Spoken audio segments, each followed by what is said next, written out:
Bueno, ¿qué tal? Buenas tardes. Pues vamos a dar inicio a esta segunda este, sesión sobre este coloquio de la Revolución Mexicana y aunque estamos un poquito pasados del tiempo exacto, vamos a, a comenzar. Bueno, quiero presentar a la doctora Marta Eva Rocha, y voy a señalar sus datos curriculares. Es doctora en Historia por la UNAM. En la actualidad es investigadora adscrita a la Dirección de Estudios Históricos del Instituto Nacional de Antropología e Historia. Sus investigaciones se centran en la historia de las mujeres en el México contemporáneo. Ha incursionado en la investigación de los comportamientos sociales femeninos desde la imagen y los discursos que promueven medios informativos como periódicos y revistas femeninas. Es autora de artículos y capítulos en libros colectivos nacionales y extranjeros y en revistas especializadas. Entre su producción sobresalen los siguientes títulos: El álbum de la mujer, Antología ilustrada de las mexicanas, 1992, Ensayo, Las mexicanas en el siglo XX, 2001, artículo Mujeres veteranas en el México posrevolucionario, 2007, artículo Propagandistas, soldaderas y soldados de la Revolución Mexicana, en 2009. Otro artículo, Feminismo y Revolución, en 2011, y el libro Los rostros de la rebeldía, veteranas de la Revolución Mexicana, 1910-1939. Bueno, le voy a dar la palabra a la doctora.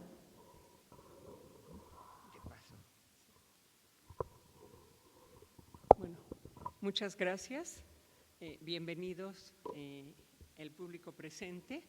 Agradezco la invitación del INER, especialmente de Felipe Ávila y de David Guerrero, y particularmente, siempre lo hago, no es la primera vez que me invitan, creo que sí me han convocado en diversas ocasiones a este centro de estudios, y me da mucho gusto que siempre se empiece a incluir temas sobre actores sociales. Acabamos de tener ahora una mesa interesantísima que resume realmente lo que fue la Revolución Mexicana, ¿sí? Y se enfoca fundamentalmente a los líderes.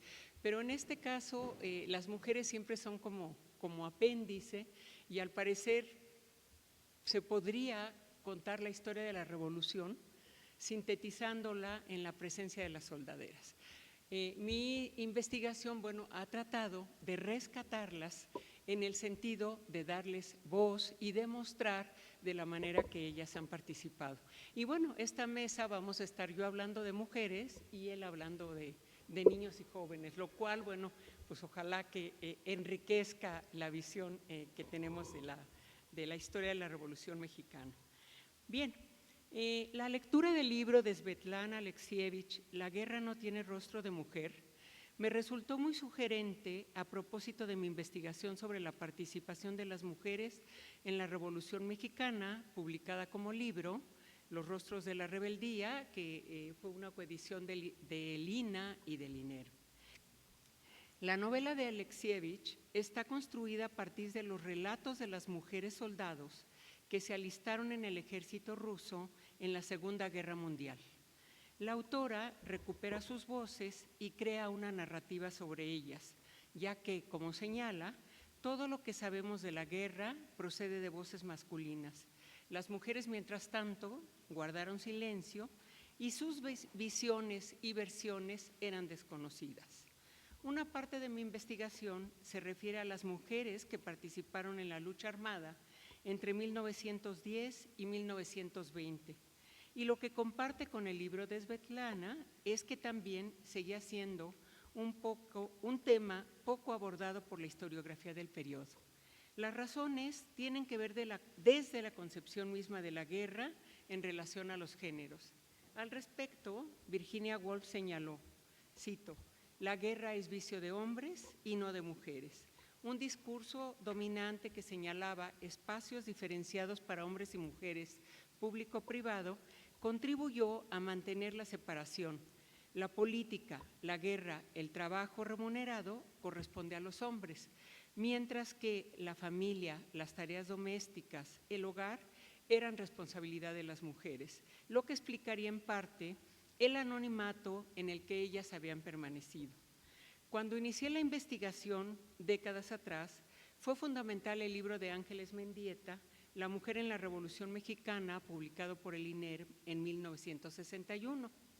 Al final del libro se incluye una lista de mujeres reconocidas por la Secretaría de la Defensa Nacional como veteranas de la Revolución en los periodos primero y segundo. Y ahí es cuando surgen las primeras preguntas. ¿Qué es la veteranía y por qué y cómo la obtuvieron las mujeres? Bien, el carácter oficial de veteranas que ostentaron algunas mujeres a partir de 1939, que el presidente Lázaro Cárdenas promulgara el decreto, lo adquirieron por haber participado en la revolución con acciones de carácter civil o militar en el escenario de la guerra. Ellas fueron condecoradas recibiendo medallas y diplomas.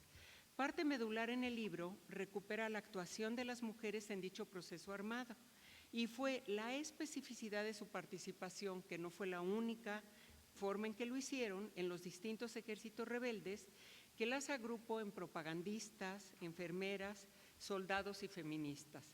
A partir de esta tipología, me propuse redimensionar su participación en la esfera pública y en el escenario político del país, rebasar el carácter de heroínas y soldaderas que el imaginario colectivo difundió sobre la presencia femenina. Me interesó desentrañar el entramado de redes familiares y sociales para entender la articulación de tareas en las organizaciones que las mujeres crearon, así como los proyectos que llevaron a cabo dentro de las facciones revolucionarias a las que ellas se vincularon. El trabajo con los expedientes. En el archivo militar localicé 432. Me hizo suponer que se trataba de mujeres soldados que empuñaron las armas y que sus grados y ascensos militares los habían obtenido, al igual que los hombres, por méritos en campaña. Sin embargo, del conjunto de expedientes, solo 22 mujeres participaron como soldados. Y esto es una muestra de una parte de este conjunto de mujeres que fueron reconocidas veteranas de la Revolución. Bien, la diferencia fundamental con el conjunto anónimo de soldaderas que cumplieron el servicio de intendencia correspondiente al ejército y que ellas llevaron a cabo en los campamentos revolucionarios es que las soldados empuñaron las armas y se entregaron a la tarea masculina de la guerra. Ostentaron grados militares por méritos en campaña y pude identificar en ese conjunto documental 4 maderistas, 7 zapatistas, 11 carrancistas. Pertenecían a los grupos populares de extracción rural y sus hazañas lindan entre el mito y la historia. El adiestramiento militar lo recibieron en la línea de fuego y a golpe de bala. Prueba de ello fueron las heridas y en no pocos casos la muerte en campaña.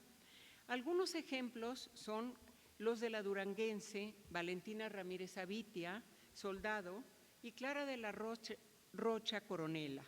Ambas ingresaron a las fuerzas del general Ramón F. Iturbe. Valentina solo participó en algunos combates hasta la toma de la plaza de Culiacán entre el 20 y 23 de mayo de 1911, según podemos ver en su hoja de servicios.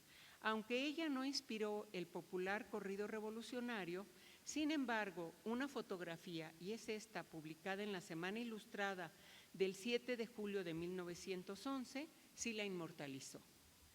Clara de la Rocha combatió al lado de su padre en el maderismo y en el constitucionalismo. La coronela siguiente, Amelio Robles Ávila, se incorporó al zapatismo en 1913, participó en la toma de Iguala y en la de Chilpancingo en 1914. La victoria en ambas fue para los zapatistas. La siguiente es un corrido que se le hizo a Amelia Robles y es muy ilustrativo y para tratar de entender la diferencia en las formas de participación de estas pocas mujeres que empuñaron las armas y el gran conjunto anónimo de las soldaderas que pues siempre estaban en los campamentos de guerra realizando todo este trabajo doméstico. Bien, además de Amelia o Amelio Robles, algunas otras tuvieron mando de tropa, como la coronela Adoración Ocampo, Juana Castro Vázquez, Rosa Bobadilla, viuda de Casas. Coronela fue el grado más alto que ostentó una mujer en los ejércitos revolucionarios. Sin embargo, los grados alcanzados por las mujeres fueron desconocidos casi de inmediato por la Secretaría de Guerra y Marina, de acuerdo a la circular número 78, expedida el 18 de marzo de 1916.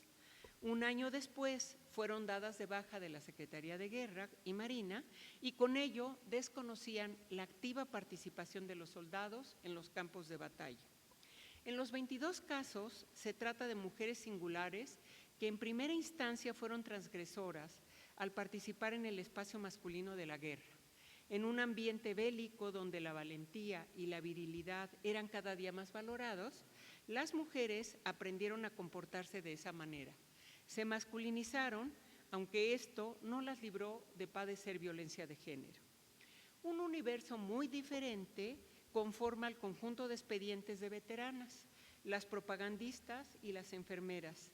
Alrededor de 400 expedientes. Se trata de mujeres con escolaridad, pertenecientes a las clases medias urbanas, profesoras o estudiantes normalistas, empleadas públicas o en empresas privadas, periodistas y escritoras.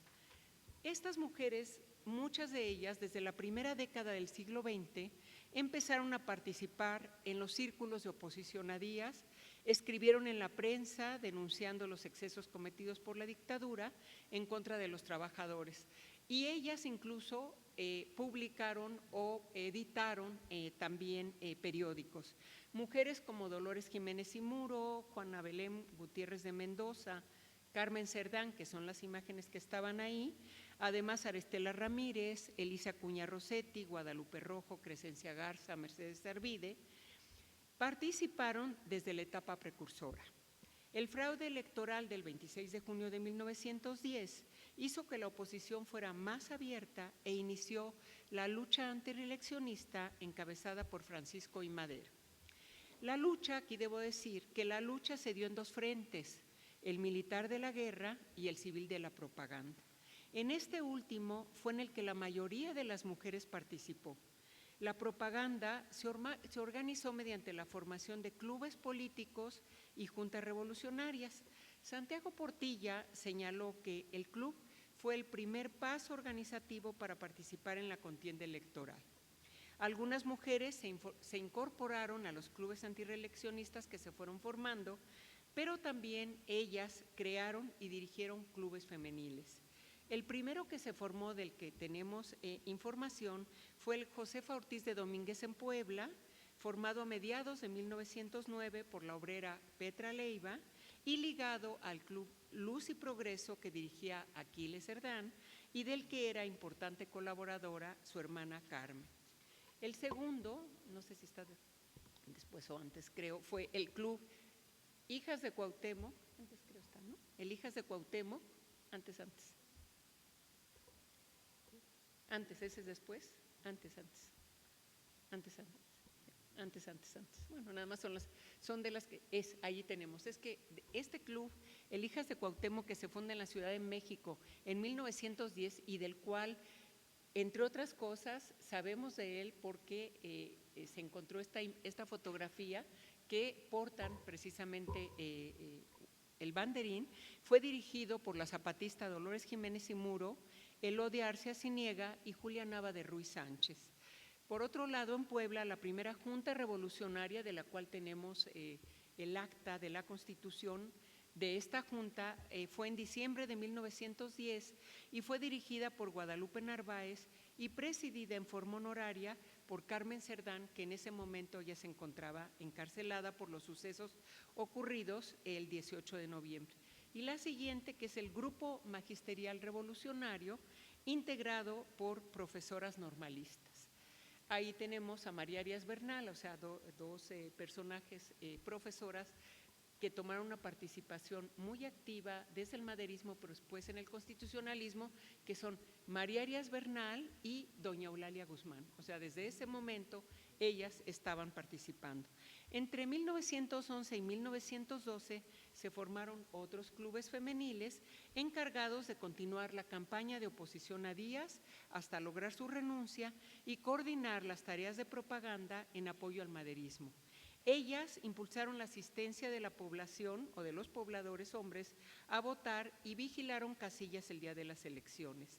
El 6 de noviembre de 1911, Madero fue electo presidente constitucional de México. Los clubes femeniles que lo apoyaron continuaron su tarea proselitista con dificultades debido a los levantamientos que se gestaron en su contra. Como sabemos, los zapatistas en el sur en el mismo noviembre de 1911 y los orozquistas en el norte en 1912. El no poner en marcha un programa social desató los levantamientos que terminaron en los asesinatos de Madero y José María Pino Suárez el 22 de febrero de 1913. En la etapa constitucionalista, el compromiso de las mujeres adquirió una relevancia inusitada y se formaron nuevos clubes. Siguiente tenemos el Club Lealtad, que aquí tendríamos a Eulalia Guzmán, simplemente la imagen de Eulalia y al frente de María Arias Bernal. Esto es cuando se dirigían a la penitenciaria después de y que fueron a acompañar a la esposa de Madero a reclamar precisamente el cadáver de Francisco I. Madero. ¿Sí? Por otro lado está el Club Hijas de la Revolución, que también tienen su banderín y una fotografía sobre la segunda Junta Revolucionaria de Puebla-Tlaxcala, y ahí tienen, bueno, pues ya está Venustiano Carranza. El club constituyó un lazo de unión entre los rebeldes en armas y la población civil, a la que había que convencer sobre la importancia de apoyar a la revolución. Al mismo tiempo, las mujeres propagandistas fueron espías, correos, mensajeras, agentes confidenciales, se comprometieron en el acopio y distribución de armas y parque que llevaban a los campamentos de guerra, realizaron recorridos para reclutar a hombres que engrosaran las filas de los ejércitos rebeldes y participaron en reuniones secretas para distribuir tareas. En este sentido, las redes de parentesco y sociales fueron fundamentales para llevar a buen término dichas tareas y nos muestra que la participación en la revolución fue familiar. Las propagandistas no solo distribuían materiales impresos en sus recorridos, sino que además, la siguiente, y aquí podemos ver hojas volantes excitativas, proclamas, la siguiente, ¿sí? Sino que también impartían conferencias para convencer a una población que en ese momento, todos sabemos, era mayoritariamente rural y analfabeta. Algunas mujeres tomaron la pluma como arma de lucha y opinaron en diversos escritos, lo que no las libró de persecuciones, cateos y encarcelamiento de los huertistas por sus actividades subversivas. Y ahí tenemos, bueno, una carta del encarcelamiento de Dolores Jiménez y Muro. Una buena parte de estos textos de propaganda nos muestran cómo este pequeño grupo de mujeres intentó sensibilizar, convencer y activar la conciencia del pueblo para que luchara por una sociedad más justa. Su contribución respecto a propuestas, acciones y convicción política las coloca en el rango de revolucionarias. O sea, y es esta intención, no quedarnos simplemente en las soldaderas, sino ellas también participaron, colaboraron e incluso participaron políticamente, tomaron una definición y ofrecieron también planteamientos que respecto a justicia social y el camino y el derrotero que debería de seguir la revolución. Bien, la otra forma de participar en la guerra fue como enfermeras. De las militares, o sea, las enfermeras militares, solo 15 casos detecté, incorporadas a las brigadas sanitarias del Ejército. Aun cuando sabemos también que el Servicio de Sanidad formaba parte de la organización militar, cada brigada de combate era acompañada de una brigada sanitaria, en la realidad de la guerra, dicho servicio fue insuficiente en los ejércitos y fueron las organizaciones filantrópicas las que ofrecieron el apoyo en el auxilio de los heridos de guerra como enfermeras militares. La siguiente, varias fueron las organizaciones que se formaron. La primera fue la Cruz Blanca Neutral, creada en el maderismo el 5 de mayo de 1911, presidida por la enfermera Elena Arismendi Mejía y un grupo de médicos del Hospital General que marcharon rumbo al norte debido a que la Cruz Roja Mexicana no dio atención a los heridos bajo el argumento de que los sediciosos contaban con poca simpatía en la sociedad mexicana. En marzo de 1913 surgió la Cruz Blanca Constitucionalista, presidida por Leonor Villegas de Mañón, en Nuevo Laredo, Tamaulipas, cuando el general Jesús Carranza atacó la plaza en poder de los federales. Al año siguiente, el 8 de junio de 14, en Saltillo, Coahuila, Carranza otorgó a la organización el carácter de nacional y dio a su directora, Leonor Villegas, el encargo de establecer sucursales de la benéfica institución en todo el país. También en el apoyo a la Brigada Sanitaria de la División del Norte, formada en Chihuahua para atender a los heridos de los combates de Torreón y Zacatecas en 1914, según el testimonio de Carmen Vaca, se creó la Cruz Azul Mexicana. Sus integrantes atendieron a los heridos villistas en los vagones hospital de los ferrocarriles en los que se desplazaba la División del Norte. El trabajo de enfermeras no violentaba las actividades inherentes al papel tradicional, de ahí que su incorporación a las brigadas sanitarias fuera bienvenida. Además, ellas realizaron también otras tareas de guerra y son en el ejército villista en la División del Norte, son vamos a decir, solo como enfermeras fue la única forma de participar, o bien como soldaderas, pero realmente como soldados o de otra, como intelectuales, con el ejército villista no estuvieron presentes. Bien, en el último grupo es en el que vamos a situar el de las feministas. Se destacan las veteranas que fueron reconocidas por su trabajo como propagandistas, pero que al mismo tiempo abrieron las puertas a la otra revolución, la de las mujeres, a quienes aún se les escamoteaba esa otra parte de justicia reclamada por todos en la revolución. Luego de los triunfos de Torreón y Zacatecas en 1914, como escuchábamos antes, las diferencias entre los principales caudillos provocó la escisión. Villistas y zapatistas se unieron y apoyaron a la soberana Convención Revolucionaria en Aguascalientes, mientras que los constitucionalistas se trasladaron a Veracruz desde finales de 1914. Las mujeres que siguieron a Carranza continuaron la actividad de propaganda al tiempo que ejercieron presión en los caudillos para reflexionar sobre las desigualdades persistentes entre hombres y mujeres. Igualdad y emancipación, como parte de la tesis igualitarista del liberalismo, era el reclamo de estas mujeres de vanguardia. Del conjunto de propagandistas, 10 mujeres dirigentes se comprometieron, además y en forma paralela, con el feminismo, y aquí tenemos, bueno, esta lista de estos 10 nombres, y voy a destacar particularmente a Hermila Galindo, a quien se considera la feminista más sobresaliente del constitucionalismo. Entre 1915 y 1920, ellas colaboraron o editaron publicaciones en cuyas páginas prosiguieron el debate sobre los derechos de las mujeres. Crearon sociedades feministas e impulsaron la realización de los 2 grandes congresos celebrados en Mérida, Yucatán, en enero y diciembre de 1916. ¿Cuáles eran las propuestas que plantearon en los encuentros de mujeres? Bueno, el de los más importantes era el relacionado con la educación, o sea, se hablaba de la escuela racionalista, se hablaba de la coeducación en las escuelas elementales, de que deberían impartirse clases de educación sexual, se hablaba de que el trabajo asalariado debería de darse en condiciones de igualdad y recibir el mismo salario que los hombres. Se planteó también que debería de regir una moral social igualitaria y, por supuesto, el derecho de ciudadanía. O sea, se hablaba del sufragio femenino. Esta última demanda que fue tema de debate en los congresos feministas fue llevada como iniciativa al Congreso Constituyente de Querétaro en 1916. Dichas propuestas no prosperaron en ese momento, pero sus reflexiones en diversos escritos contribuyeron a legitimar su voz hasta transformar su palabra en autoridad pública. Y conocemos realmente todos estos debates que se dieron en el Congreso, en los congresos feministas, porque se pudieron en el Año Internacional de la Mujer reeditar precisamente estas memorias, y es por eso que podemos saber cuáles eran estas propuestas.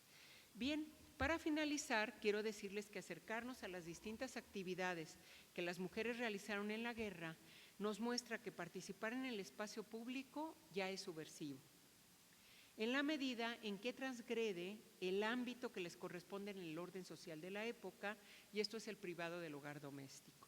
Las propagandistas, feministas y soldados mayormente desafiaron la construcción de género, las primeras incursionando en asuntos políticos, las soldados al participar en el espacio más masculino, el de la guerra. Ellas alteraron las relaciones de género, rompieron conductas tradicionales e impulsaron cambios, al menos en este periodo. La equidad de género, en los términos en los que hoy lo entendemos, no era en ese momento el centro del debate. Más bien la beligerancia se encaminó al logro de medidas reivindicativas. Cada vez más mujeres accedieron al espacio público más allá de la consideración clásica de lo público. Esto es como el espacio del trabajo remunerado, sino como la opción que ellas tuvieron para manifestarse, expresar ideas políticas e intervenir en la construcción del país. Gracias.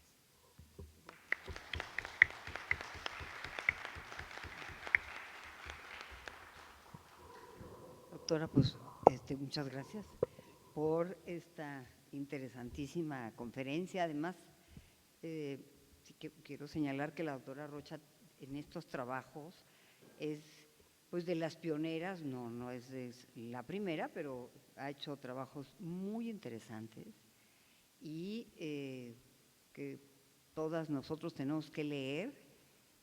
Yo que trabajo a los hombres en el ejército y ella trabaja a las mujeres, ¿no? Para mí ha sido muy sorprendente. Yo cuando empezaba mis trabajos casi no las veía, ¿no? Bueno, andaba yo buscando otras cosas, pero me parecen interesantísimos sus trabajos, sus propuestas, sus avances, ¿no?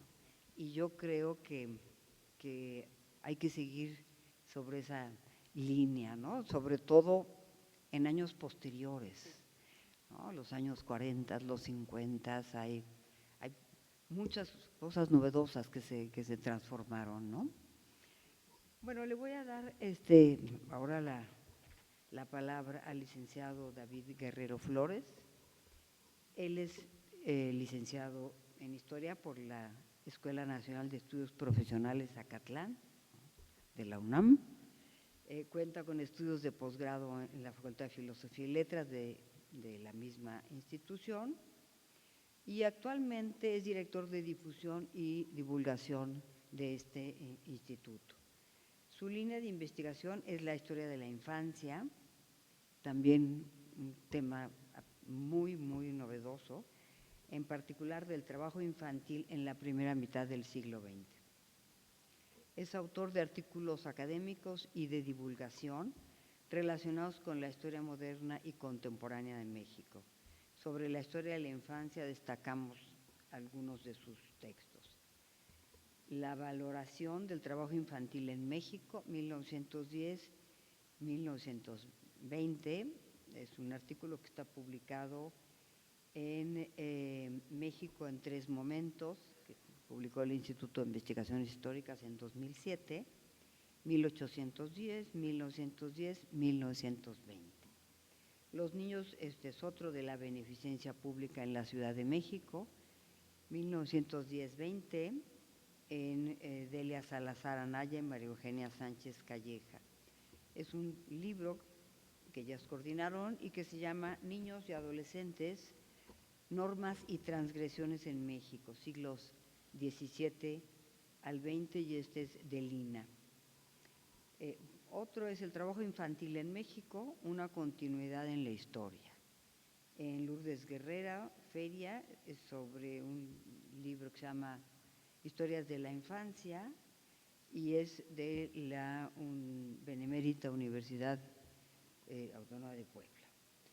Bueno, pues le damos la palabra al licenciado David Guerrero para escuchar su trabajo.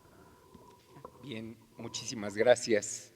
Muchas gracias a mi instituto, desde luego a la confianza que siempre deposita en nosotros el doctor Felipe Ávila Espinosa para llevar a cabo estas actividades, y bueno, muy complacido de estar acompañado de Marta Rocha, que pues ya he admirado su trabajo muchos años y la hemos tenido aquí presente dando a conocer precisamente la historia de las mujeres, a Marta Loyo, que generosamente modera la mesa la noche de hoy.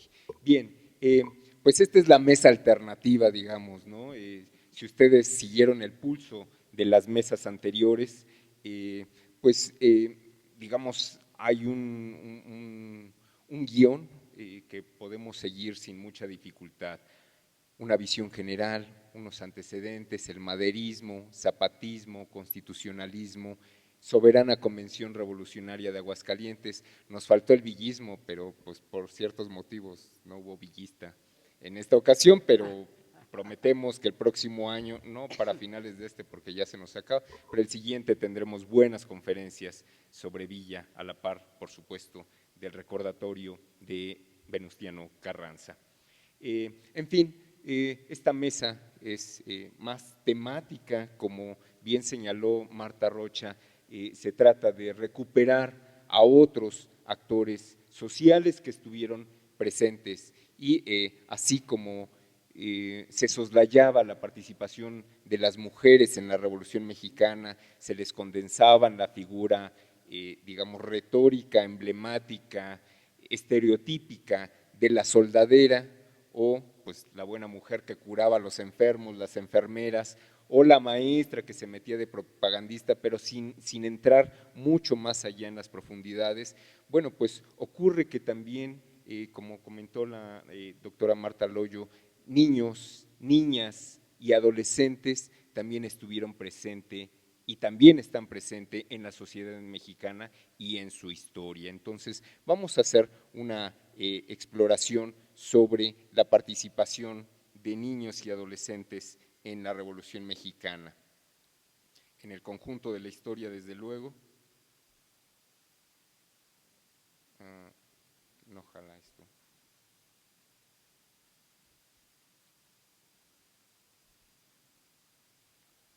Bueno, como les decía, pues ya llevamos un buen rato, ¿no? Yo creo que como medio siglo rescatando de forma seria, sostenida, no nada más propagandística, ni ideológica, ni solamente de discurso político, rescatar la historia de los otros actores, no solamente los hombres, no solamente los gobernantes, no solamente los militares o los empresarios, también recuperamos la historia de las mujeres, de los obreros, de las élites, de los rancheros, de las clases populares, de los indígenas, de las minorías religiosas, de los grupos subalternos. Es una historia que se vuelve mucho más enriquecedora, que nos plantea un escenario mucho más prodigioso acerca de lo que ocurrió en nuestro país.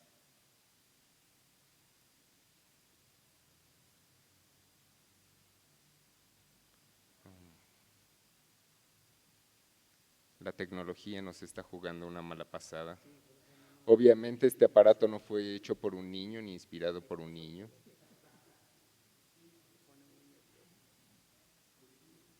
Sí. ¿No da? ¿No avanza automáticamente? ¿El trancas? No, de hecho está bloqueada, aparece la presentación desde la computadora. Sí, porque le mueve y no. ¿Ves qué maravilla es la tecnología? Sí. Bueno. No te preocupes, no te preocupes. Ya. Okay. Gracias. Bien, Bueno, hay algo sobre lo que voy a llamar de inmediato la atención, porque decimos, ¡ay, los niños! Y nos parece la cosa más tierna, pero la cosa más confinada en los hogares, en los espacios. Y lo primero que salta a la vista es la presencia demográfica de la población infantil. Para tener un referente, el Censo General de Población que se levantó en 1910, en el año en que inició la Revolución Mexicana, nos reporta aproximadamente poco más de 15 millones de habitantes en todo el país. Ahora somos 120 millones, nada más para medir la dimensión de lo que sentimos como espacio lleno y espacio relativamente despoblado en aquel entonces, 15 millones de habitantes. La población de 0 a 15 años ascendía a 6.375.000 habitantes. ¿Qué significa esto? Que del total de la población, 42% eran menores de 15 años. Es impresionante, 42%. 4 de cada 10 habitantes en 1910 era menor de 15 años de edad. Más o menos mitad niños, más o menos mitad niñas. Ahora, otros datos para cimentar mejor la presencia de los niños. Hay que tener en cuenta que en 1910, de acuerdo, por supuesto, con los censos de población, 7 de cada 10 habitantes habitaban en zonas rurales, en haciendas, pueblos, ranchos, rancherías, 7 de cada 10. Para que ustedes lo pongan en perspectiva, en la actualidad, 2 de cada 10 personas residen en el campo. 8 de cada 10 habitamos en las ciudades. Es una inversión de la pirámide de los espacios poblacionales. Bueno, como ya dije hace un momento, 4 de 10 eran menores de 15 años. Importante el siguiente dato, 7 de cada 10 personas eran analfabetas. Solamente 3 de cada 10 sabían leer y escribir. Vivíamos en un país de una predominancia de analfabetismo bárbara. Y bueno, no se espanten tampoco y no digan, no, bueno, ya llegamos al 96% de la educación. Todavía en 1950 había profunda preocupación porque había alrededor de 60% de analfabetismo en nuestro país. Ahora el analfabetismo es funcional y digital, ¿verdad? Ya no leemos, solamente pasamos las imágenes, los memes y nos olvidamos de inmediato de qué fue lo que leímos. Bueno, por lo demás, si pensamos que este es un país de injusticias porque hay alrededor de la mitad del país vive sumida en la pobreza, pues era más dramático antes de la Revolución Mexicana. 8 de cada 10 personas vivían en situación de pobreza, es decir, con el mínimo de insumos materiales, con el mínimo de ropa. Hay muchos testimonios donde dicen, bueno, yo de ropa tenía 2, la que traía puesta y la moda.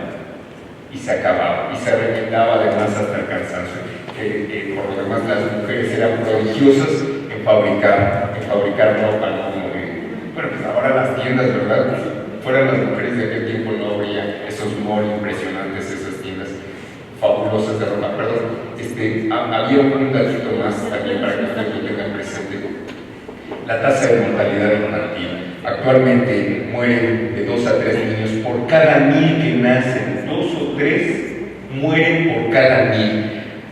En 1910, por cada 1000 nacimientos, 286 niños morían antes de cumplir 1 año de edad. Más cercano, puestos los números, 28 de cada 100 se morían antes de cumplir 1 año de edad. 40% de los nacidos no llegaban a los 5 años de edad. Y también, para ponerlo en dimensión, la esperanza de vida, bueno, nos dieron noticia hace poco que la esperanza de vida de los mexicanos había aumentado ligeramente. Yo recuerdo que los hombres promedio se morían a los 70, las mujeres a los 74, ahí se ve la explotación clara del género.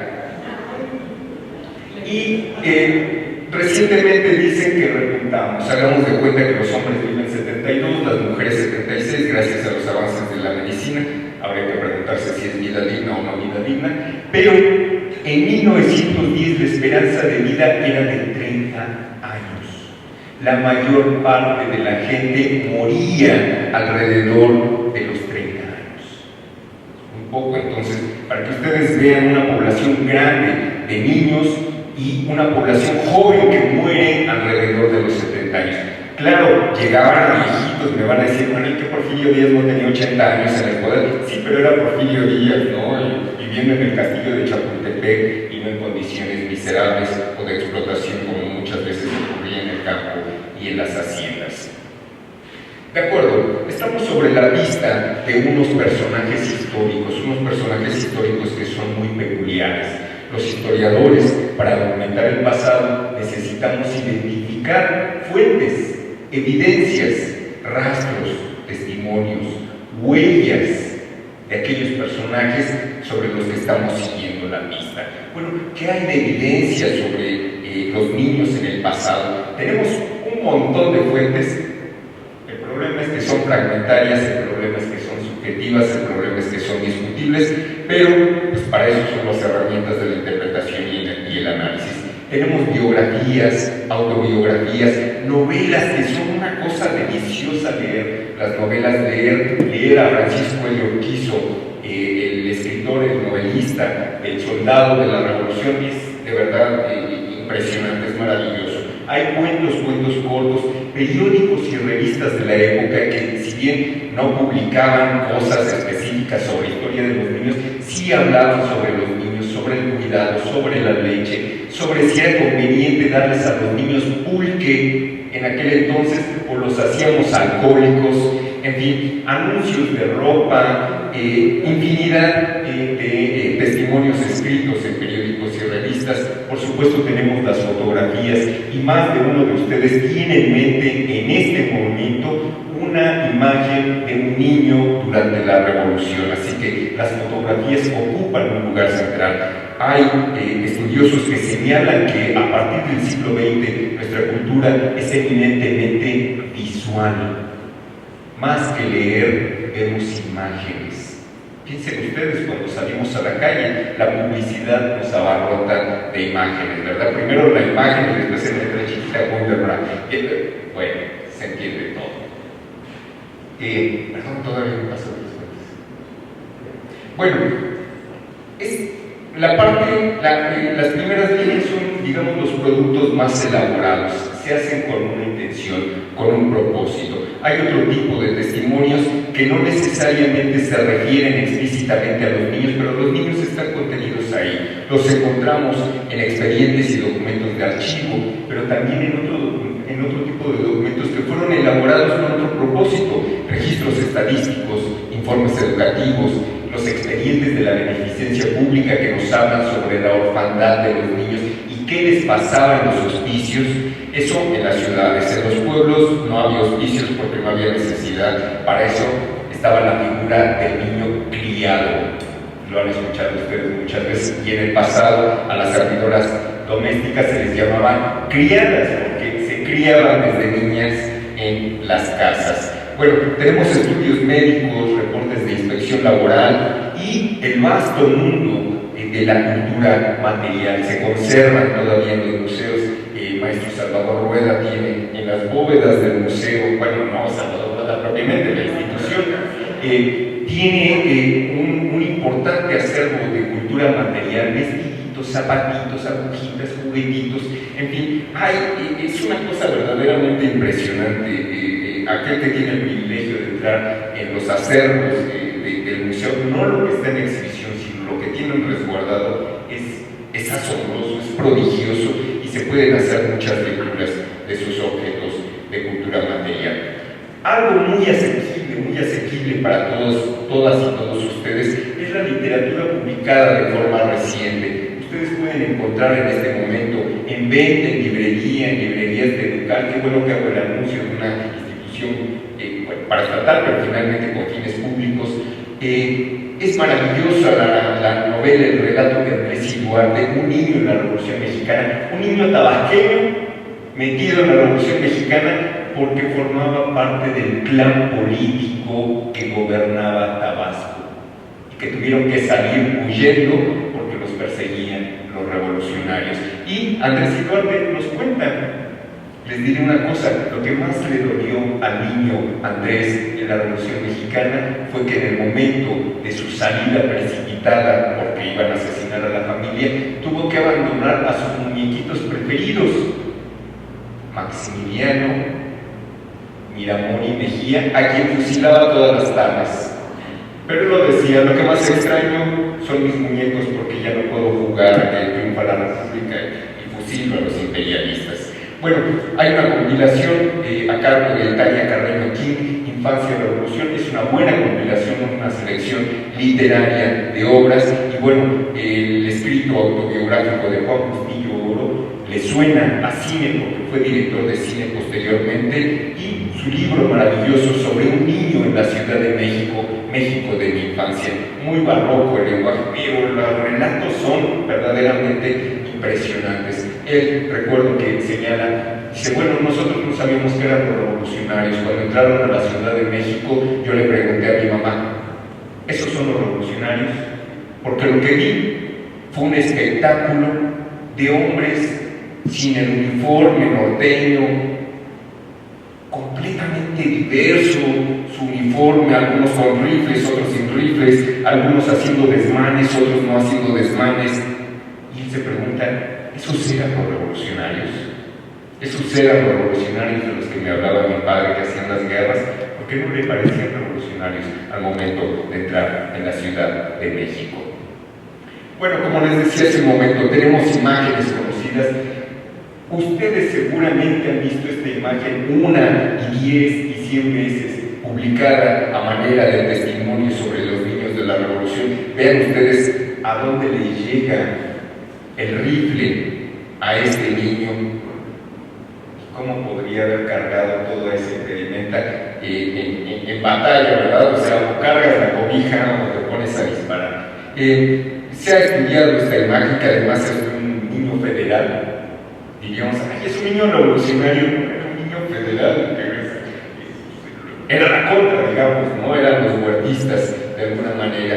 Hay quien ha estudiado esta imagen y señala pues que es un mero montaje, porque no es posible que el niño, ni en la actitud, ni en el traje, ni en el arreglo, fuera posible que se tratara de un niño soldado. Pero esta pues le tira un poquito más, ¿no? Por lo menos a que estaban las filas de la Revolución. No se imaginen echando bala, ahí está puesta, pero seguramente sí formaba parte de los ejércitos revolucionarios. Aquí sin duda, niño y adulto nos ejemplifican. Vean ustedes el gesto del niño.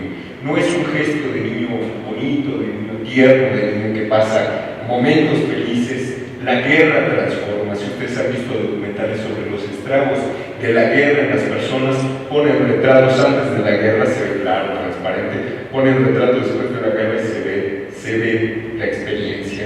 Y bueno, aquí tenemos una imagen que es muy clara. Por supuesto, los niños fueron testigos de la época. Hay algo que es importante destacar. Si hace un momento señalé que 4 de cada 10 personas en nuestro país en 1910 tenían menos de 15 años de edad, eso nos indica que los niños estaban en todas partes. Estaban en los hogares, en las vecindades, en las calles de las ciudades, pero también en las zonas de trabajo de las haciendas, en los campos de cultivo. Formaban parte de la mano de obra de las fábricas, eran aprendices en los talleres. Los niños estaban en todos lados. En consecuencia, esta es una imagen de los tiempos de la decena trágica. El niño que ven corriendo ahí, cerraron un periódico, arrojaron la edición a la calle con ganas de que no saliera la publicación. Lo que está haciendo este niño, que es un niño que vive en la calle, que seguramente tuvo piojos porque está pelón, que seguramente es pobre porque está descalzo, ese niño se dedicó a recoger los periódicos para venderlos ese mismo día a 1 centavo. Era el momento de la acción. Y no creen que decía: vivan los ideales revolucionarios. Lo que querían era centavos para llevar a la casa a comer, y sin embargo forma parte de esta historia que les estoy relatando.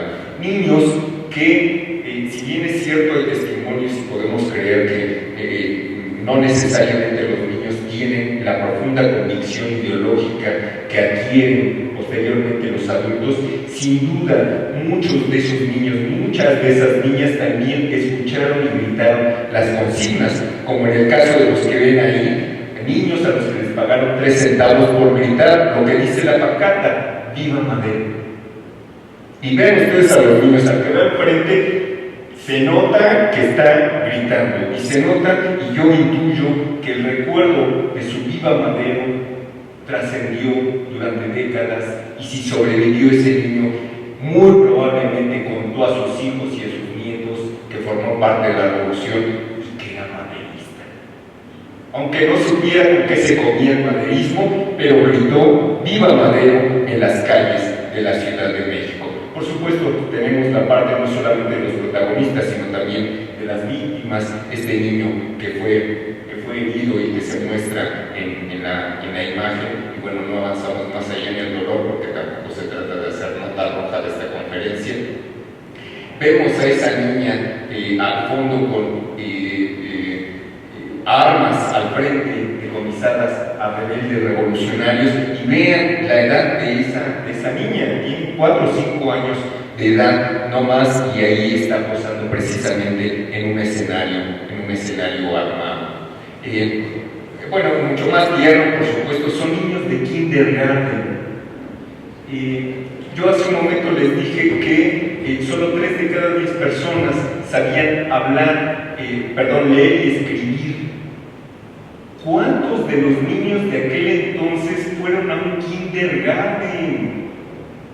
Cuando con trabajos la experiencia generalizada de la época era que los niños iban 2 o 3 años a la primaria elemental y se acababa el asunto. Sabes leer, sabes hacer cuentas, ya lo sabes todo para la vida. ¿Quién iba al kindergarten? Estos son otros niños, si ustedes se fijan, son niños diferentes del niño papelero que estaba recogiendo los periódicos.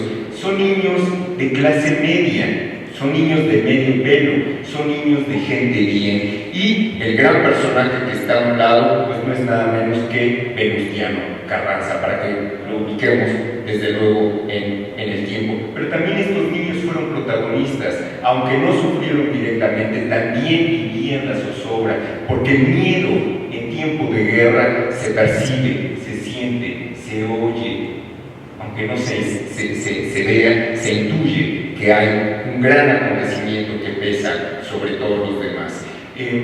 No solamente hablamos de protagonistas anónimos, también, desde luego, sabemos que hay grandes protagonistas y niños que acompañan a esos protagonistas, porque los grandes héroes, iba a decir, también tuvieron madres, también tenían familia, también tenían esposa, también tenían hijos, y en consecuencia hay que verlos así. No es la estatua de bronce que está 2 metros arriba de nosotros, eran también personas que tenían sus núcleos de sociabilidad, sus familias, sus sentimientos, sus afectos. Y bueno, aquí lo que vemos es al mártir Aquiles Cerdán, por supuesto antes de que lo balearan, con una hermosa niña al frente. A Francisco I. Madero no tuvo hijos, pero por allá hay un marinerito que está pegado y se ve que está en Palacio Nacional con el cuerpo de cadetes. Para que no digan que soy parcial y digan, puro ser, ¿no? Pues también Victoriano Huerta, también tenía su corazoncito, también tenía su familia, pudo haber sido calificado como el chacal en su momento. Ahora hay que revalorar a los personajes, incluso los villanos, y pueden ver que se quitó el guante de piel para tomar de la mano a la niña que lo acompaña. Entonces, ahí tenemos niños que forman parte de celebridades. Aquí tenemos al sobrino del tío, a Félix Díaz, en Ciudad de México cuando estaba a cargo de la policía, y un niñito al frente, y vean ustedes el saludo marcial, ¿no? Y eso por supuesto nos habla de la época. Le atribuyen la autoría intelectual del asesinato de Emiliano Zapata, Pablo González, y también rodeado de su familia y de una niña pequeña, ¿verdad? En el regazo de la madre. Muy bien. Participación de niños en la Revolución Mexicana. Lo primero que salta a la vista, porque nos han enseñado esa cultura, creo que bélica o castrense, los niños soldados, los niños que se fueron a la revolución, es la imagen que nos queda. Yo creo que décadas de enseñarnos la página gloriosa de los niños héroes nos conduce a pensar en esos niños armados, en esos niños valientes. Lo que quiero llamar la atención es lo siguiente. Aquí hay un chaparrito bigotón. Es Madero, el lugar Ciudad Juárez, en la rendición del Ejército Federal. Y vean ustedes quién está sentado aquí. Es un muchachito de 12, 13, 14 años y vean lo que sostiene. Es un rifle. Y no está posando así como que ponte aquí junto con Madero para que salga chido una foto. En realidad el que importaba era Madero. El niño salió por accidente y sale en una realidad que no deja más claro que también los niños, si no formaban parte de las filas, sí manejaban armas de fuego. Yo les pregunto a ustedes en este momento, ¿cuántos de los niños de sus casas manejan en este momento armas de fuego? Pues paso, ¿no? La mía arroja burbujas de jabón y son mortales además en su todo. Bueno, pequeños niños cornetas, que era muy frecuente que se utilizaran digamos, en las orquestas, en los desfiles militares. Si ustedes han tratado de sacar sonidos con una corneta, por lo menos con el pitillo de una corneta, cuesta y 2 veces más. Pero ahí los tenemos como nuestros pequeños soldados, niños que hacia 1911 participaban en los ejércitos. Vean ustedes, están uniformados, las botas les quedan, el uniforme les queda y están ahí posando precisamente para la fotografía.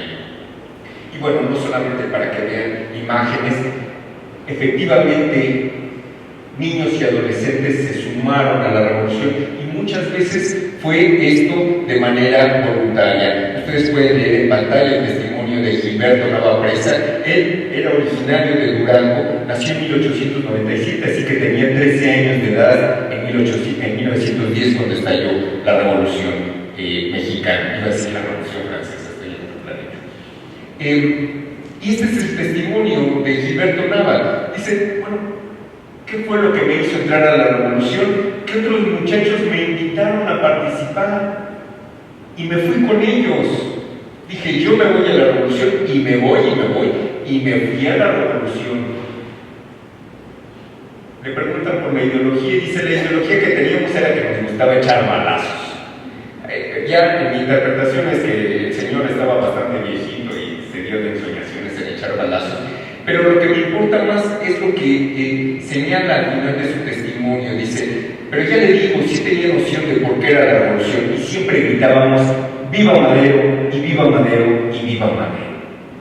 Aunque no supieran, tenían las consignas de la revolución puestas porque la demás gente lo rodeaba. En fin, podemos seguir con el recuento de imágenes. Álvaro Obregón, pequeños soldados participantes de su ejército.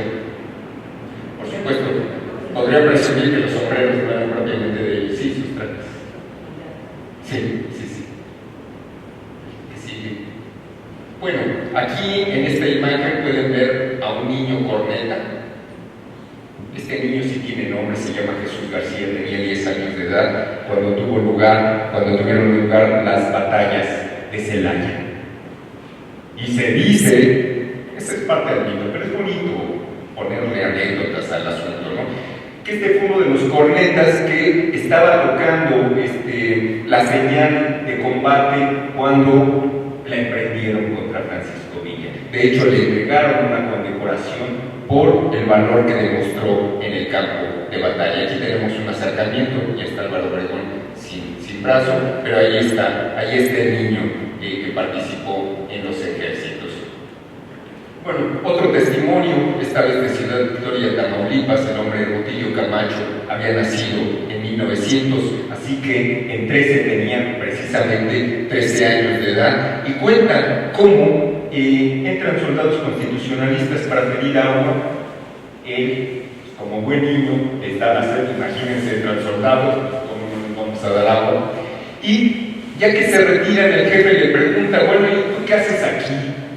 ¿Qué no te gusta entrarle a los carambazos?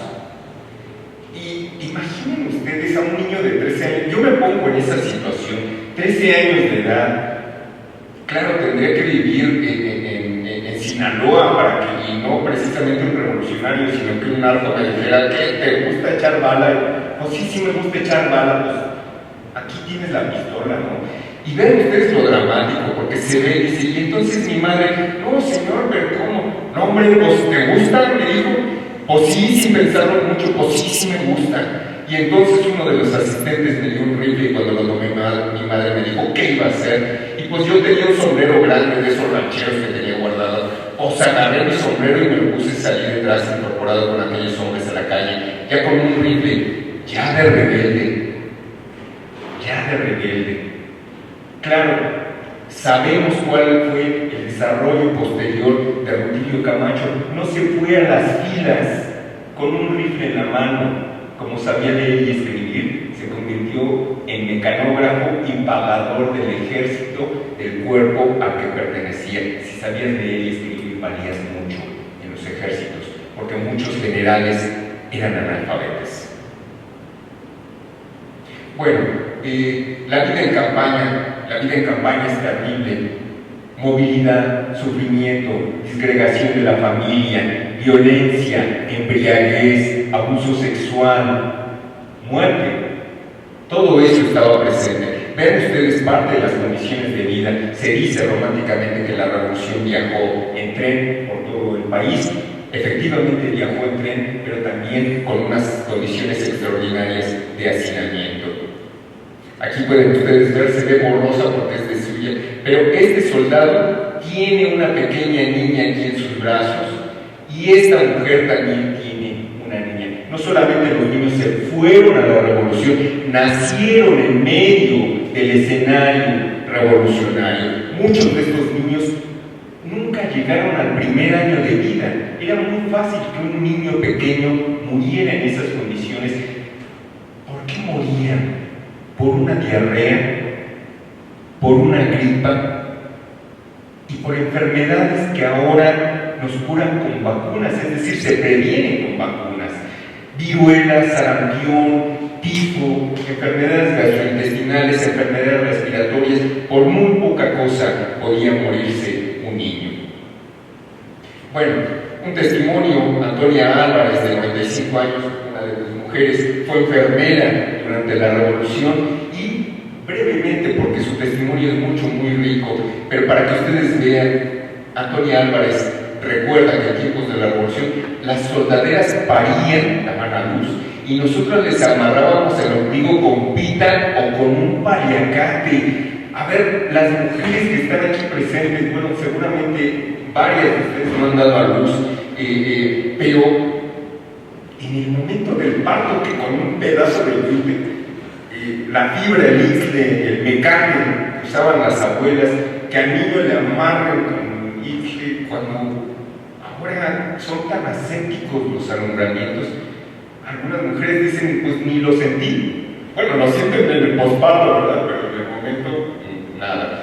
Y bueno, a las 24 horas las mujeres ya estaban trepadas para irse a la campaña. Nada de 40 días, ponte a descansar, viejita. No, porque el ejército sigue su marcha imparable. Bueno, imágenes cotidianas de estos momentos revolucionarios. Una cocina integral comunitaria en tiempos de la revolución. Vean ustedes cuál era la cocina, eran 3 piedras, unas cazuelas despostilladas y lo que encontraban a mano. Y a pesar de todo, y esta imagen es emblemática, vean ustedes la situación del campamento, aquí hay otro niño, pero a pesar de todo, a pesar del dolor, del hambre, del frío, de la desesperanza, vemos a un padre cargar a su niño y vemos a este otro niño, ¿y qué es lo que hace? No es el rostro sufrido de un niño, mugrosito, piojoso, hambriento si ustedes quieren, pero es un niño que está viendo. Es algo extraordinario de los niños por lo demás. Los niños son muy frágiles, pero tienen una adaptabilidad extraordinaria, se adaptan a las condiciones menos imaginadas, menos pensadas. Voy un poquito a prisa porque no quiero abusar de su paciencia. Y no sé si la tecnología de nuevo persiste en hacernos llegar tarde y no ver la telenovela, ¿verdad?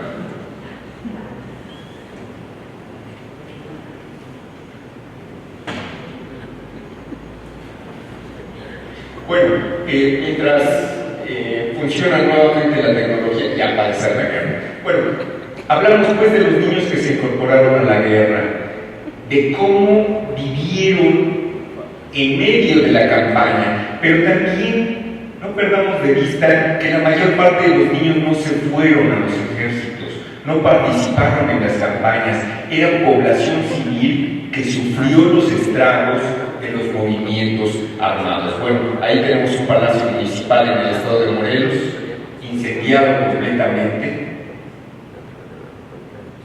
una tienda también liquidada. Imagínense ustedes que había pueblos que eran arrasados por completo. Claro, eran pueblos de 20, 30, 40 casitas, pero les prendían fuego y no quedaba absolutamente nada.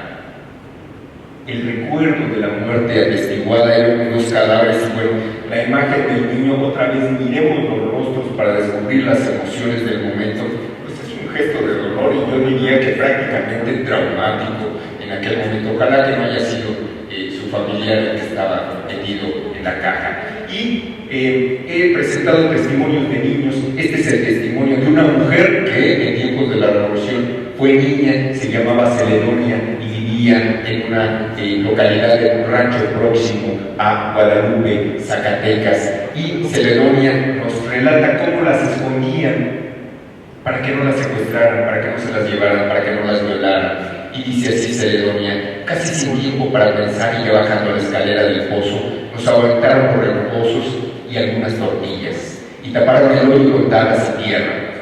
Pronto estuvimos todas como pichones, con mucho frío, acurrucadas y temblorosas, en un rincón de la repisa del pozo, sin poder encender ni una vela, esperando angustiadas, con la muerte abajo, con la muerte arriba. Todavía después de que se dejaron de oír los retumbos de la caballada, nos quedamos ahí dentro un rato. Salimos ya hacia el anochecer con el ruido de los chapulines, entumidas y temerosas.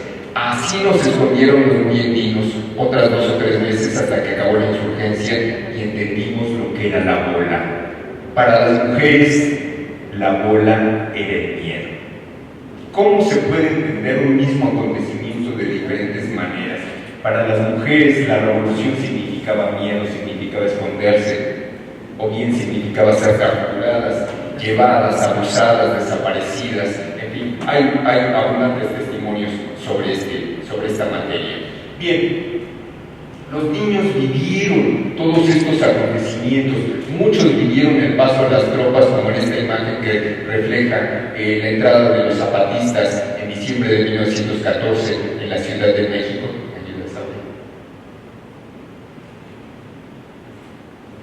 Formaron parte de esas manifestaciones masivas. Bueno, aquí no nos vamos a poner a identificar niños porque es como encuentren a Wally, pero sí hay niños ahí presentes en esa imagen. Formaron parte de esta política que se convirtió gradualmente en una política de masas, que es lo que caracterizó al ejercicio de la política a partir del periodo revolucionario y posrevolucionario. Muchos de ellos conservaron la imagen de las salidas prontas, de la madre que cargaba a los niños que huían para salir, para refugiarse.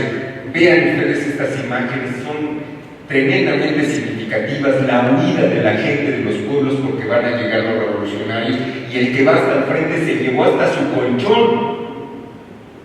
O sea, llévatelo todo. Ahora, ¿qué nos llevamos? Bueno, los judíos en la Segunda Guerra Mundial se llevaban el oro y los diamantes cosidos en sus uniformes. Nosotros nos llevaríamos la tarjeta de crédito y el teléfono celular, ¿verdad? Pero el colchón, ¿qué me voy a llevar el colchón? Quédatelo. Pasaron, digamos, carestía, movimiento, en fin, los niños estaban presentes ahí, y con esa imagen nos quedamos. Esos niños se transformaron en los adultos de los años 20 y 30, estamos hablando de nuestros bisabuelos, que a su vez transmitieron historias. Personajes como Pedro Infante, que nació en 1917 y que nos dejó un legado de películas y entretenimiento y guapura para las mujeres, por supuesto. Personas que nacieron, que trascendieron esa época y que a partir de su experiencia y en el ejercicio de su vida como adultos comenzaron a participar en la vida política, económica, social, con instituciones nuevas, con viejas instituciones, pero trazando y contribuyendo a trazar el rumbo de nuestro país. No con acciones efectivas, pero sí con experiencia que determinó su visión de la política, de la economía, de la sociedad, de las relaciones, de la violencia en el México revolucionario. Les agradezco mucho su atención.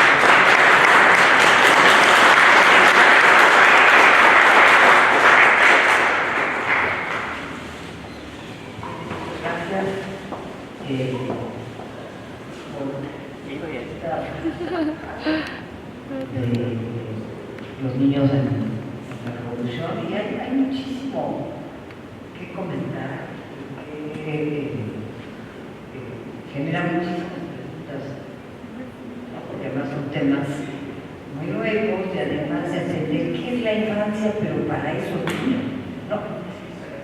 Para esa época. Y también, ni son todos los niños, claro, son estos niños que van a la revolución y que la mayoría viven en el campo, porque en las ciudades vamos a tener probablemente otro tipo de infancia. Y ahí habría que definir qué es la infancia también, ¿no? Para estos niños y los otros, que era la infancia en esa época, revolucionario o no. Entonces, hay muchas preguntas, pero yo quisiera ver quiénes tienen algún comentario sobre estas ponencias muy interesantes, ambas, ¿no? Con los aspectos novedosos, ¿sí? ¿Cómo no? Yo quería hacer un comentario. ¿Sí? Realmente, esos niños muy difícilmente pudieron haber progresado. Yo tengo el caso de un niño que a los 15 años entró como coroneta en la banda del Estado Mayor de Tamaño, que general Alberto de se llamaba Anilao García Mendoza. A los 15 años. ¿Qué pasó? Que a los 23 años, él se inició y era el director de la oficina. Después, en el año 1973, fue creador de la banda de música en la Secretaría de Guerra. Pero es una cosa muy positiva. Alguien que se sabe de la vida.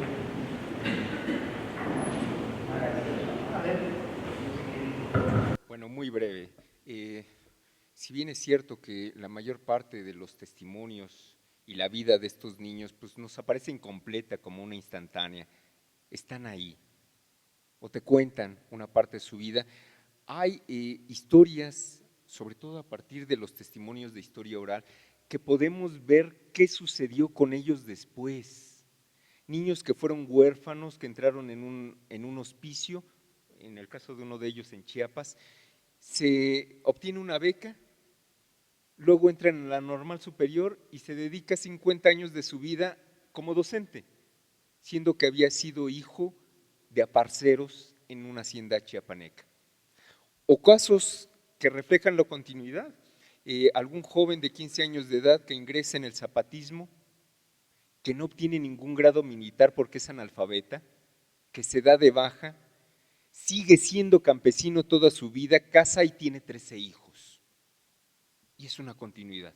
O sea, les hablo de saltos cualitativos, como el que dirige la orquesta, como el que es docente, pero también les hablo de campesinos que eran niños campesinos, Se fueron a la revolución y regresaron y toda su vida siguieron siendo campesinos. La historia es muy diversa y sí, en momentos privilegiados sí podemos decir qué sucedió con esos niños. Muchos, por supuesto, obviamente murieron, pero otros no estaríamos aquí si ellos no hubieran sobrevivido.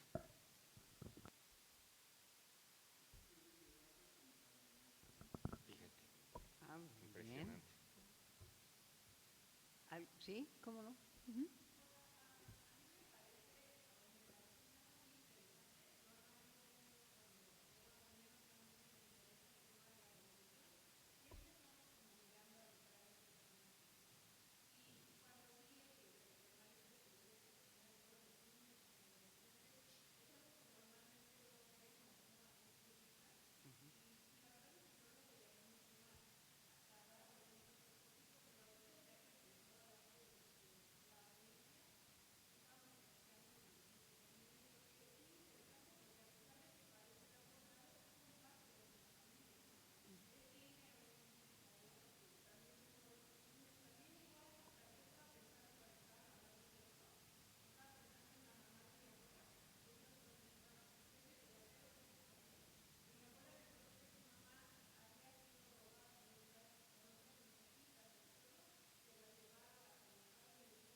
Bueno, aquí tenemos unas preguntas.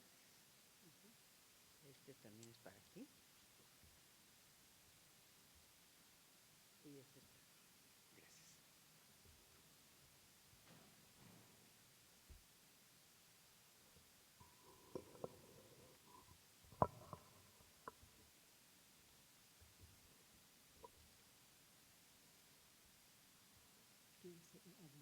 Las dos, porque a ver si se ve si. Sí.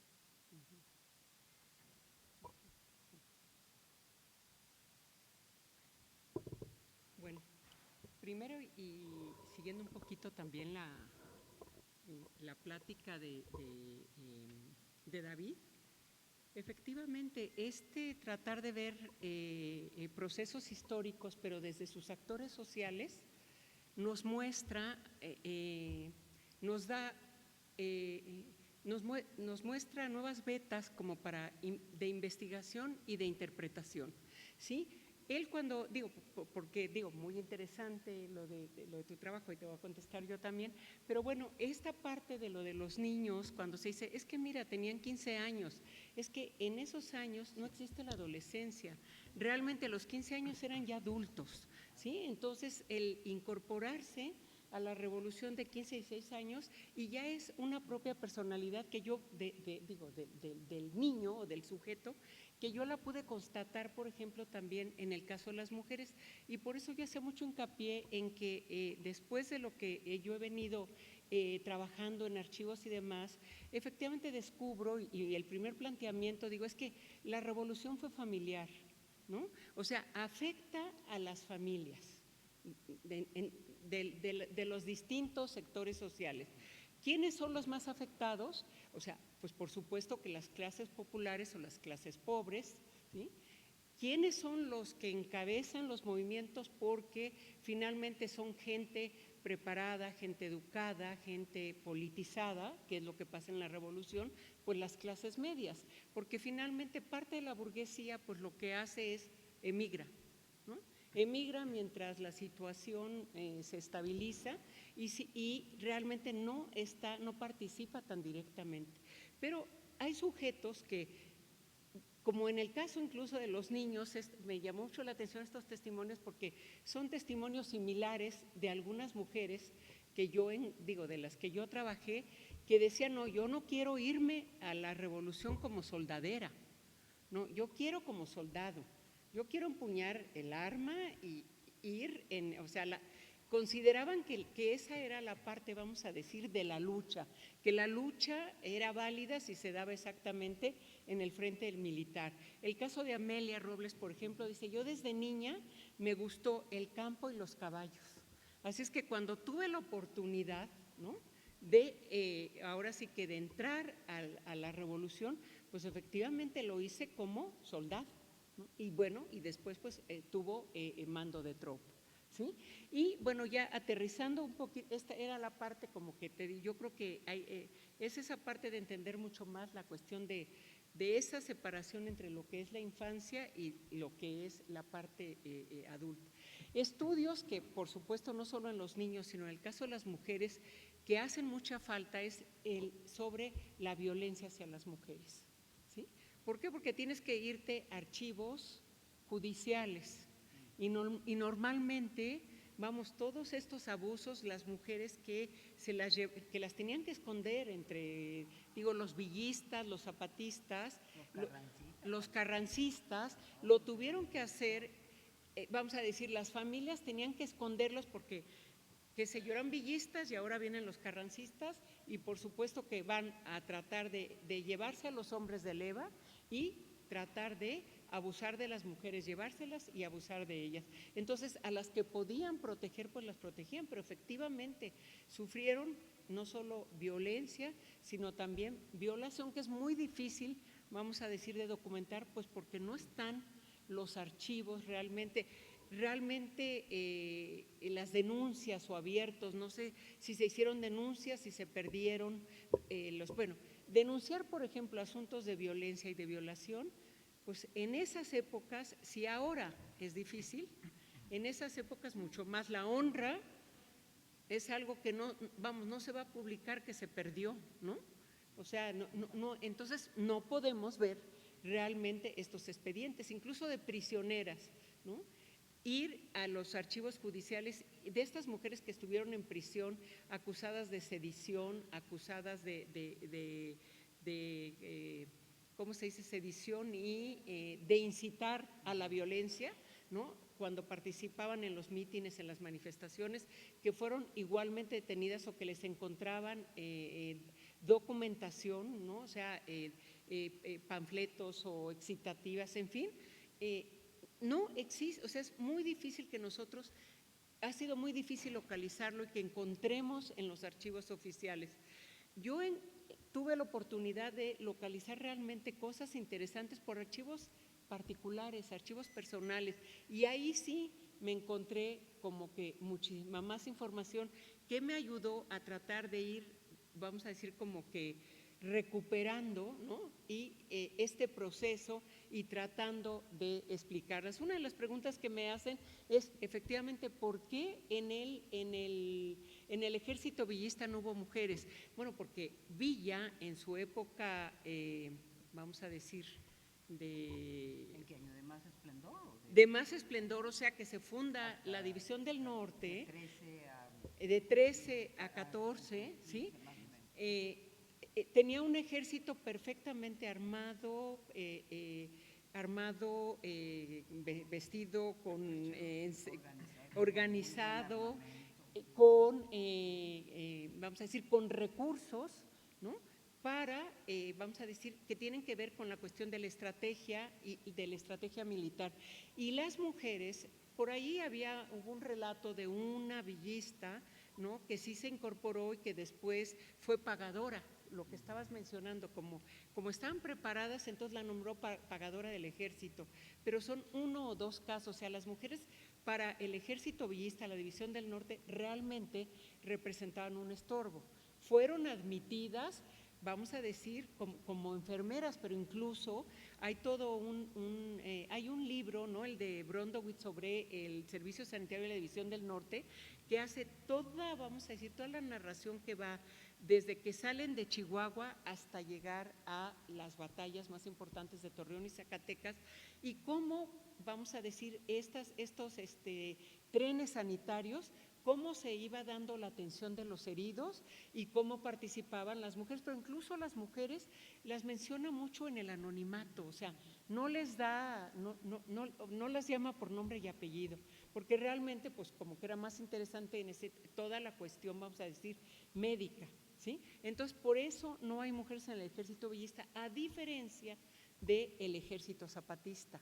En el ejército zapatista se dice, o sea, no fue un ejército en armas, se habla siempre de un pueblo en armas, donde las familias participaron y vamos a decir, los generales, desde Emiliano Zapata hasta los principales generales, sí daban estos despachos de grados militares a las mujeres y tuvieron una participación muy importante y un reconocimiento no solo, vamos a decir militarmente, sino, bueno, y qué más, digo, como ideólogas, ¿no?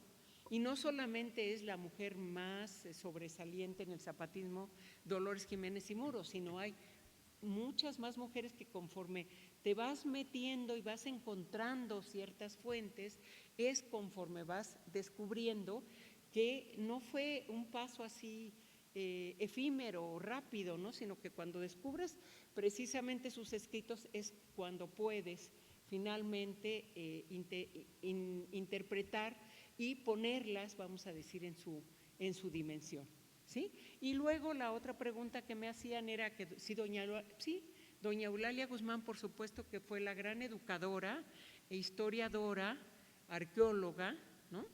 que conocemos después, pero ella, que es originaria de Zacatecas y se viene a la Ciudad de México, ella se recibe de maestra normalista junto casi paralelamente con María Arias Bernal, tienen unos, o sea, en su expediente en la SEP, bueno, pues era además brillante porque son de esas estudiantes de 10 cerrado, ¿no?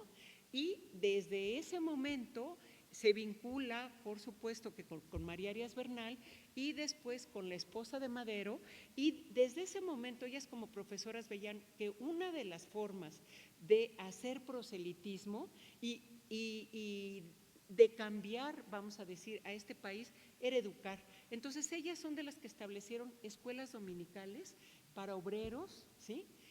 Aparte de los días domingo, bueno, daban clases en las escuelas, aparte de todo el trabajo, vamos a decir, de clandestino que hacían precisamente a través de estas organizaciones o clubes en las que distribuían tareas para participar finalmente también en la revolución.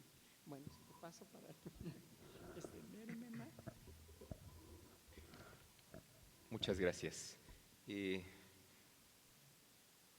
Bueno, es inevitable retomar un comentario tuyo, Marta, sobre la definición de las edades de la vida en cada época histórica. Por supuesto, son elementos o nociones teóricas que se tienen presentes, pero bueno, en esta exposición no ha lugar, porque no solamente hablamos de lo que se considera niño en una época, los ritos de iniciación, o sea, el bautizo, la primera comunión y todo lo demás, también te marca ciertas etapas y visualmente en cada época lo que se considera. Te podría decir que de hecho hay muchas infancias y dentro del juego de las infancias hay ambivalencias. A un chico de 11 o 12 años de edad lo llamaban muchacho y a una costurera de 17 o 18, para desconocerle sus derechos, le decía las niñas. Es que estas niñas están aquí para ayudar a sus familias, pero realmente no lo necesitan. En cambio, el niño que cargaba un haz de leña, este muchacho ya está siendo un hombrecito. Entonces sí hay diferencias y por supuesto se tienen que tomar en cuenta por cronológico y por género, tienes razón. Bueno, me hacen una pregunta que me puso chinita la piel porque me preguntaron algo que pues no, mi investigación no ha ido por ahí. Me preguntan si hay testimonios de hijos de personajes principales y debo reconocer que en el principio de mi investigación lo que me interesaba era conocer a los niños del pueblo. O sea, no me interesaban los nietos de Porfirio Díaz, que por ahí hay alguna imagen bonita en Francia. Me interesaban los niños de abajo, los niños de la bola, los niños trabajadores, los niños campesinos. Y muy probablemente por eso empecé a buscar ese tipo de testimonios en el Archivo de la Palabra, en el Mora, en la Dirección de Estudios Históricos, testimonios de la gente que decía, porque así comienzan todas las historias. Yo de niño, mi papá se dedicaba y yo hacía tal cosa. No me importaba todo el resto de la entrevista ni sus campañas militares, solamente esa parte. Y cuando tuve la iniciativa, hace casi 2 décadas, de tratar de encontrar a personas que siguieran vivas, que hubieran nacido en la década de 1910, lo único que me encontré fue gente del pueblo, pues. O sea, era de casi de busco viejitos, y me decían, ¿te interesa uno de 90? Por supuesto que me interesa, ¿no? Y así fui encontrando la persona más, con mayor edad que pude entrevistar, se llamaba Aurea Guzmán, había nacido en 1906, y el más jovenazo de todos nació en 1917, pero todos eran gente común. Eran hijos de rancheros, era hijo de la costurera, era hijo de un aparcero, pero nunca me encontré celebridades. Por supuesto, en los testimonios, vuelvo de nuevo al testimonio autobiográfico de Juan Bustillo Oro, que no fue cualquier personaje, fue un director importante del cine de oro mexicano.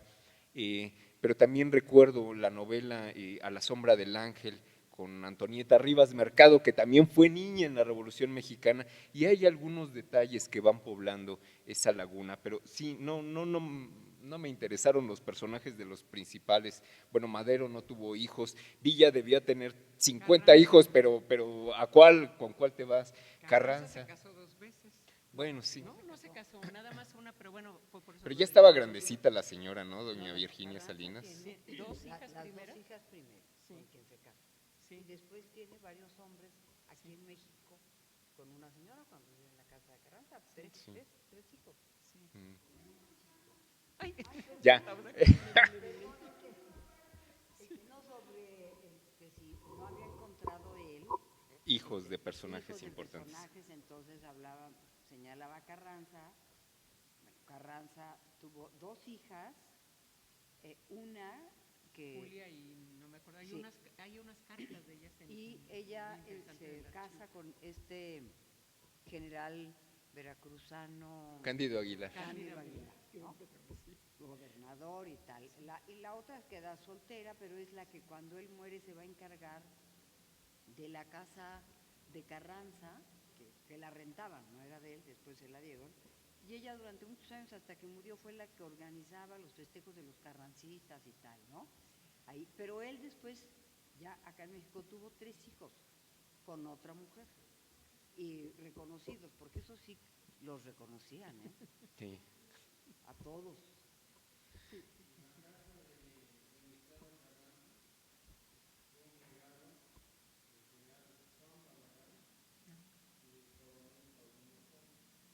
¿Y el coronel? Paulino Fontes.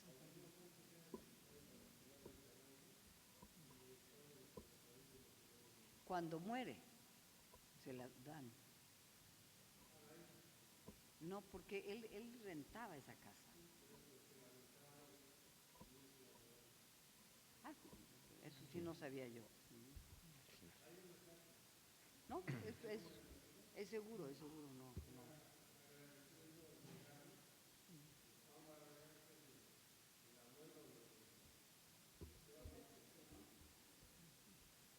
Sí, de más Barraganes, pues son un chorro. Sí.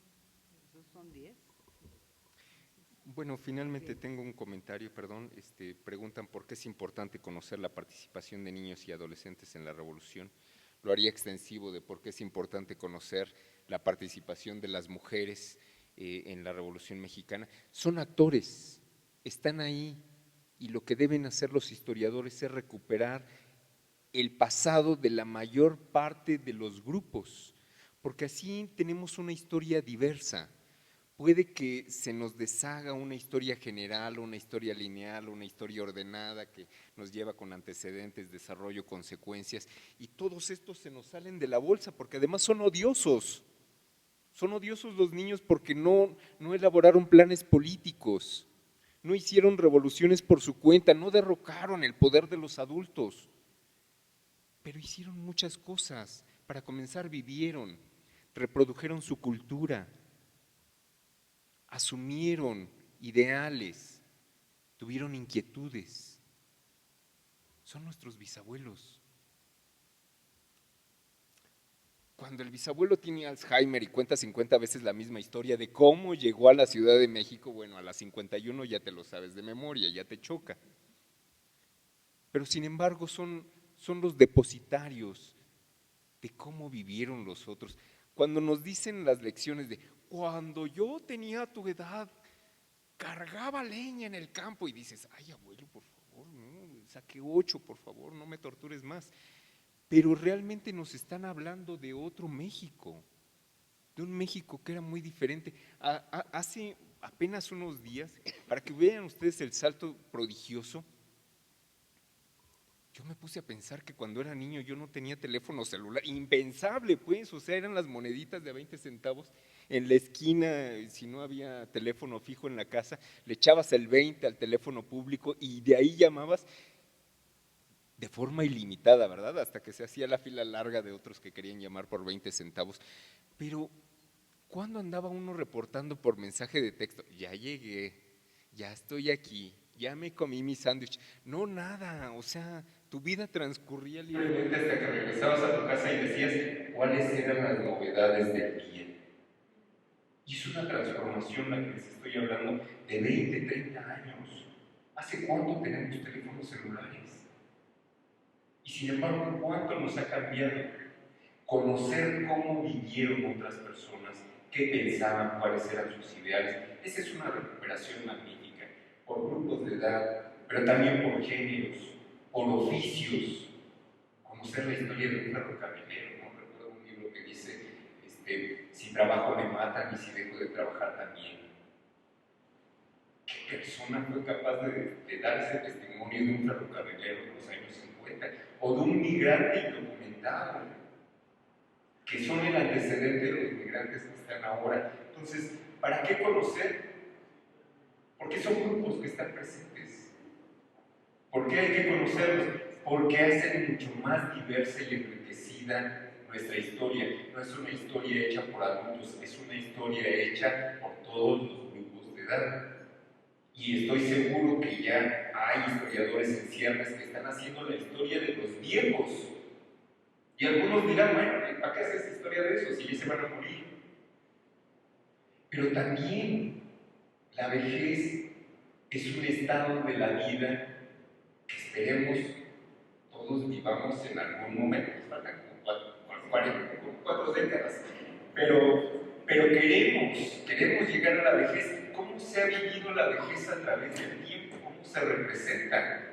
Bueno, ahí hay un tema que es interesante, pero muchos más podrían ser muy interesantes. Cada grupo merece su historia.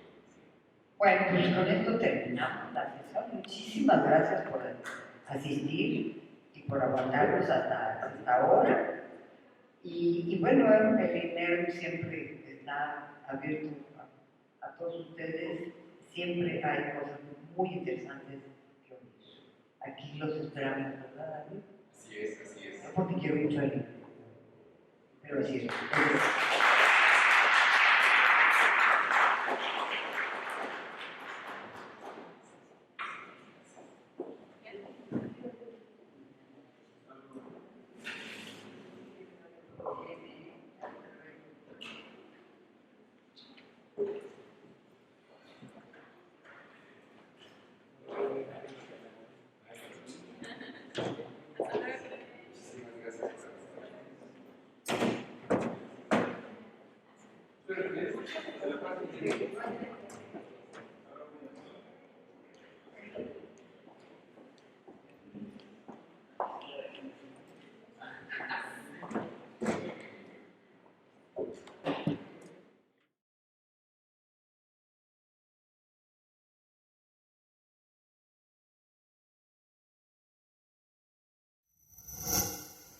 Gobierno de México.